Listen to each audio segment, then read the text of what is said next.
back to Cooking 1.5. Now today, me and my little brother, we're going to be making homemade pumpkin pie.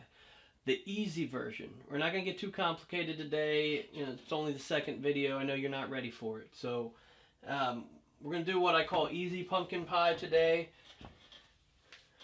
Where'd my little brother go? What do you... Get over here! What do you... Get over here! You can't be monkeying around in the cabinets. I have to get my apron. Are you ready? Does it look like I'm ready? Alright, so like I said, we're going to be doing the easy kind today. However, we're not starting with canned pumpkin mush, pumpkin glop, whatever you want to call it. We're using the real deal here. What you're going to want to do is you're going to want to take a sword and a small pie pumpkin. They call them pie pumpkins for a reason. Don't get the big ones. Those are for jack-o'-lanterns if you do that kind of stuff. You're going to want to take your sword and you're going to want to cut it right in half. If you don't have a sword, I'm sure you'll probably have a chainsaw. If you don't have a chainsaw, go find a man with a chainsaw. Any real man would have a chainsaw. So, cut the pumpkin in half. Take the seeds out. Throw it in a pot. I'd recommend, you know, maybe a pot like this kind of pot right here. Take your pot, put a 1/4 cup of water in there, bake it for 45 minutes, hour in the oven at 350, however long it takes. Then you can scoop it out. It'll just come out like nothing. And then what you're going to do is take a blender. You're just going to mix it until you get a nice...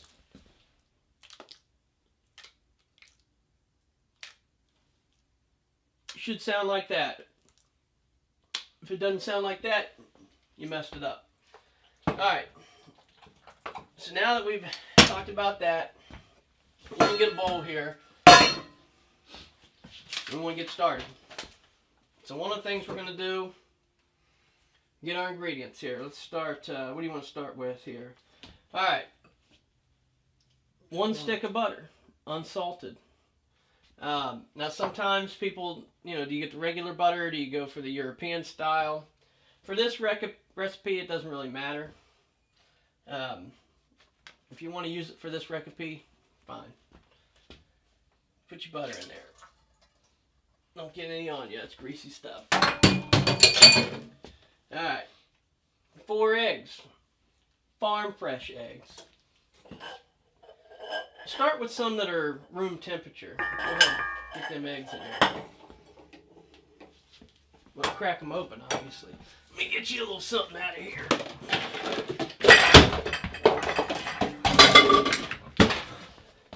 What are you doing? Get the eggs in there. Put your shells in. That's for fresh eggs. This is for egg shells. With that. Don't get any shells in there. It's full flavor. Unbelievable. Alright. 1 cup granulated sugar. Come on, 1 cup of sugar.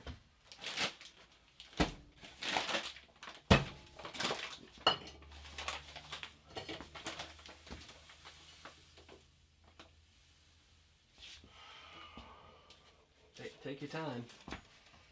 We got all day. Since he takes so long at getting the sugar, I'm going to go ahead and I'm going to preheat my oven to 400 degrees and I'm going to turn the light on. You want to have that light on in there. That light will help you. Alright. 1 cup light brown sugar. Now you want to make sure you pack that in there. Really pack it good. Firmly packed cup light brown sugar.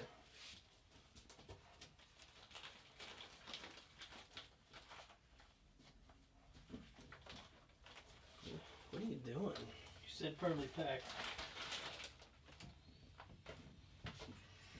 Okay. It's not even a full cup. I'm not done. Scraps in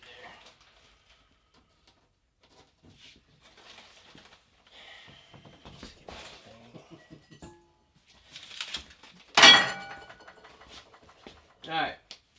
Now you're going to want to use a 12-ounce can of name brand evaporated milk. we've already got some out of here. That ain't it. Okay, right here. 12 ounces. That's basically, it's a cup and a half. Just pour that in there. You're also going to want to use a half a cup of heavy whipping cream. Again, name brand. Don't get the store brand stuff. It's usually watered down. We're going for flavor. Okay. What else? What'd you do with the vanilla? Huh, you lost it. Is this even your recipe? Alright.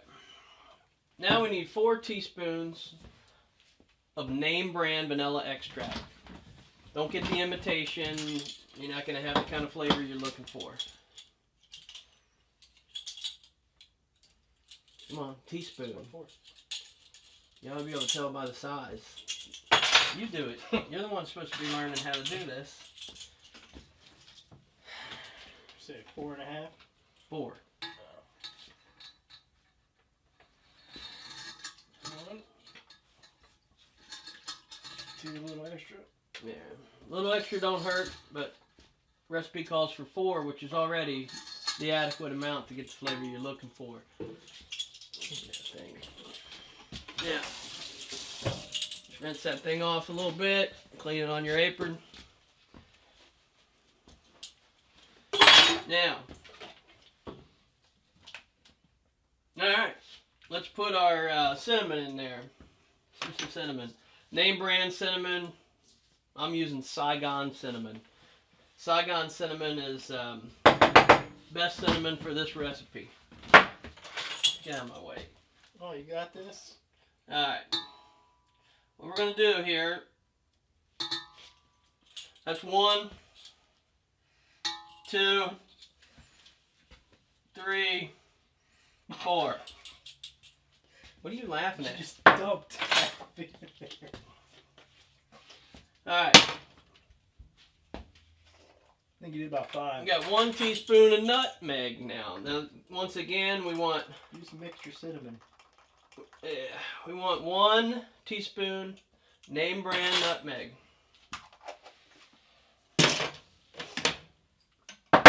Ground clove. What's that thing doing on there? 1/2 teaspoon. I don't have a half teaspoon, but 2/4 teaspoons almost make a half teaspoon. So we're gonna go for 2/4 teaspoons. Are you getting the picture here? You understand how to do this now? Now, Nope. 3/4 of a teaspoon Chinese ginger. Let's get this. Yeah. Alright. Here, you think you can handle that? What do we need? 3 of them quarters will do it. That's 3/4 almost. Sure.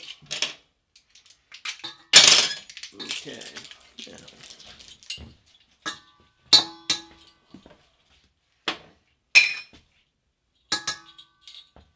Don't overdo it. This Chinese ginger, it's powerful stuff. I overdid it. You'll be sorry. Now, we're going to want to do about a half a teaspoon of salt. Now, professional usually won't measure salt exactly. Just make sure you use kosher salt. And you're going to want to top it off with a little Himalayan pink salt. You know, this stuff, it's like magic. I don't want to get all scientific right now, but for now it's magic. Allspice, we did allspice already? We do that already? We do nutmeg. Which one you do? Nutmeg. Yeah, okay, let's do that. Just do that. Let's do that. Alright. How much was supposed to go in there? It's on the website. We're trying to do the quick and easy one here. Quit making it complicated. Alright, so we got our butter, we got our eggs, evaporated milk, heavy cream, we got everything like that. Now what we're going to do is 2 secret ingredients. Not very many people will you find using them. Dark corn syrup. And what we're going to want to do is we're going to put a drop in there. That's more than a drop. That's like 3. No, drop is a technical term. 1 drop.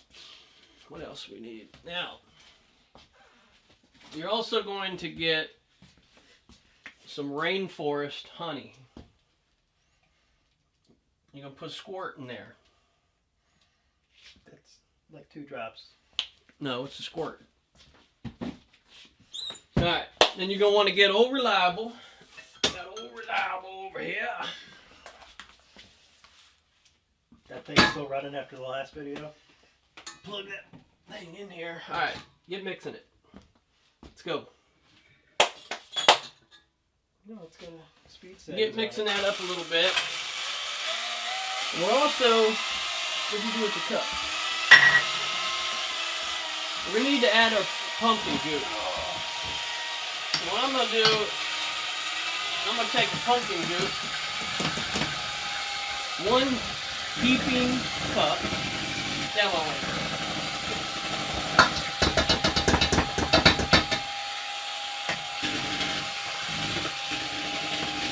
2 heaping cups.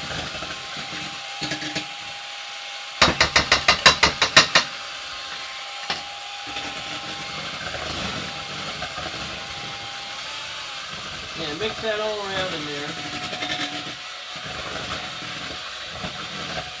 Yeah, that's good. That's good.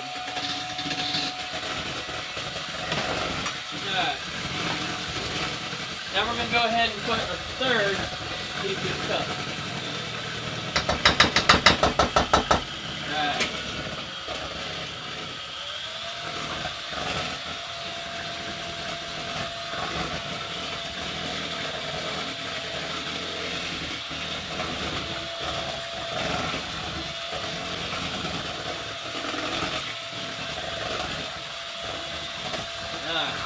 While he's getting that mixed up, let's talk about pie crust.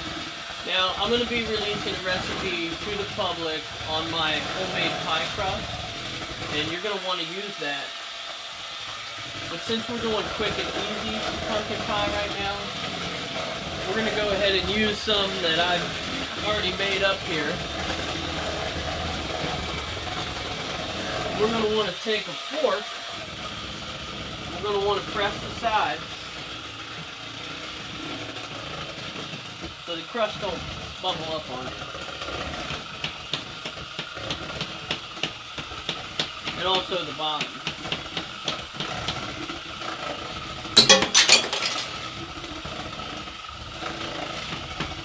Okay. Now I already did this other one. You know, to save time.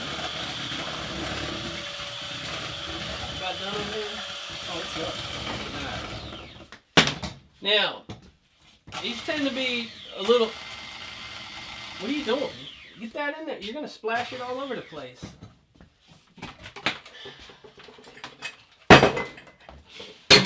Now, this tends to get a little messy when you're working with pumpkin pie. So I always recommend placing your crusts on a cookie sheet. One just big enough in case it flows over, doesn't end up in your oven. Of course, that'll just burn and add to the flavor, but that's another episode. Yeah, what I'm going to do here, I'm going to take some of this slop,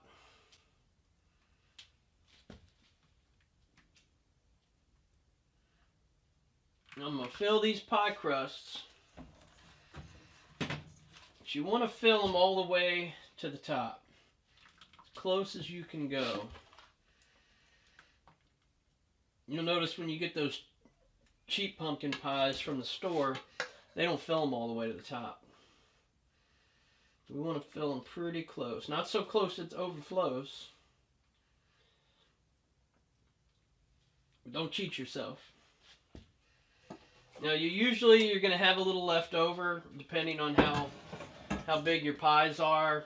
I like to make my pie crust deep dish. Because let's face it, the middle of the pie is the best part. You know, the crust, it's good. But it's not what everybody's coming for. Now, I think we're good. We're good here. Our oven's preheated to 400 degrees.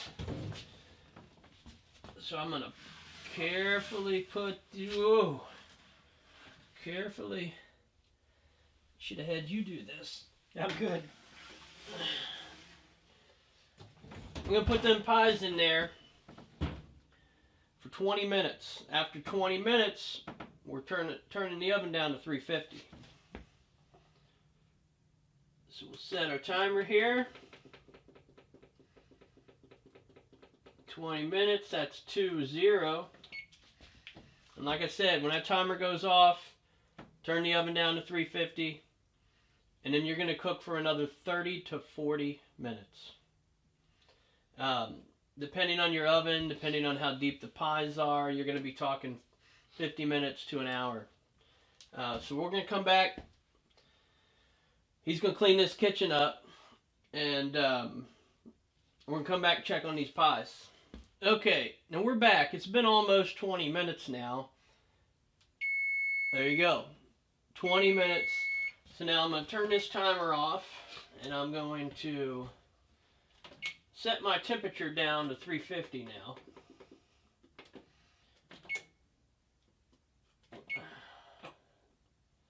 Then I'm going to set my timer. I'm going to go ahead and set it for 50 more minutes. It usually takes about an hour in my oven for a deep dish like this. But once again, 400 degrees, 20 minutes. Finish it out at 350. So we got a little time on our hands, so I'd like to talk to you a little bit about cooking15.com. Make sure you visit there. That's where my recipes are being released to the public. Cooking15.com. You can like us on Facebook. You can follow us on Twitter. What else are we on? Everywhere.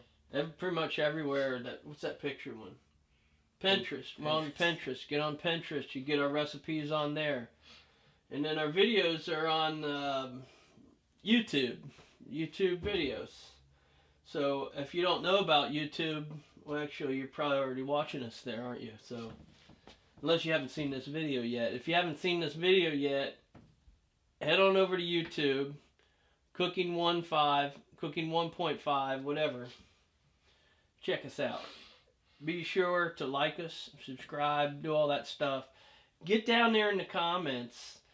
Give us some feedback. Tell us about how it went when you tried our recipe. If you got any ideas yourself, you know, some kind of maximum flavor you've been able to create, tell us about it. We might change our recipe, but I doubt it. Okay. They probably got a better pumpkin We're pie back in recipe. 48 minutes.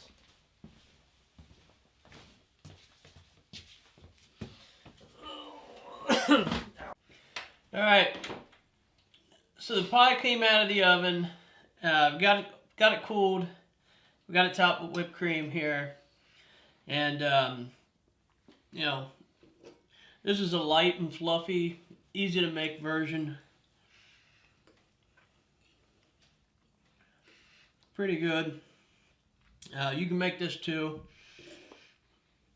Down the road, when we start getting a little more advanced, I'll put some more complicated pie recipes out there.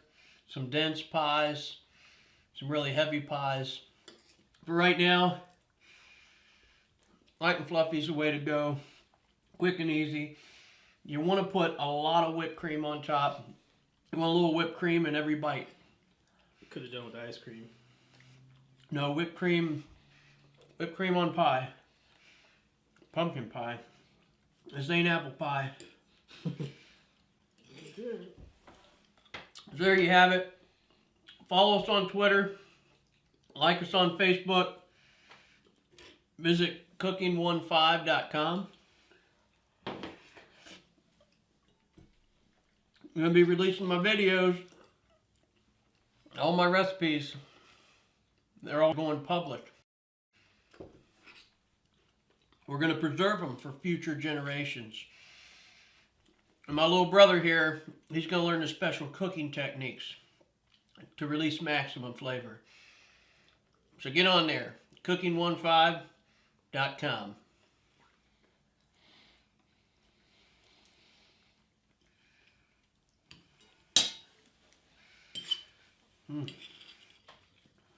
What?